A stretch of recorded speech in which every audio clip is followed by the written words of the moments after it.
Hello viewers, আজকে আপনাদের জন্য থাকছে দারুণ সারপ্রাইজ।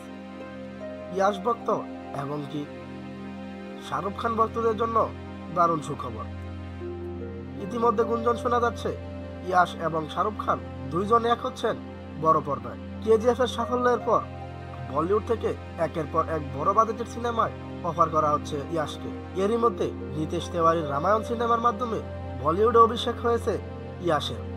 আরও একটি সিনেমায় কাজ করার জন্য সব রকমের আলাপ আলোচনা শেষ করে ফেলেছেন ইয়াশ, যেখানে রেড চিলি এন্টারটেইনমেন্টের সঙ্গে কাজ করবেন ইয়াশ। জোর গুঞ্জন শোনা যাচ্ছে এই সিনেমায় হয়তো শাহরুখ খানের সঙ্গে ইয়াশ কাজ করবেন, তবে এখনো এটি সঠিক কোনো তথ্য পাওয়া যায়নি। তবে জওয়ান ছবি মুক্তির পর তার সঙ্গে কাজ করার জন্য নিজেই আগ্রহ জানিয়েছিলেন ইয়াশ, এবং কি ইয়াশ জানান শাহরুখ খানের সঙ্গে তার কথা হয়েছে।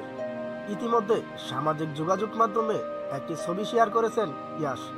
রামায়ণ সিনেমা থেকে 150 কোটি রুপি পারিশ্রমিক নিয়েছেন ইয়াশ। যদি বলিউড কিং শাহরুখ খান এবং কি কেজিএফ তারকা ইয়াশকে একই ফ্রেমে আনা হয়, তাহলে সেই ছবির বাজেট দিয়ে দাঁড়াবে আকাশচুম্বী, এমনটাই ধারণা করছেন নেটিজেন। তো ভিউয়ার্স, কেমন লেগেছে আজকের ভিডিওটি অবশ্যই কমেন্ট বক্সে কমেন্ট করে জানাবেন। এরকম নিত্য নতুন আপডেট পেতে চ্যানেলটি সাবস্ক্রাইব করে পাশে থাকা বেল আইকনটি অন করে দিবেন। সবার সুস্থতা কামনা করছি। আল্লাহ হাফেজ।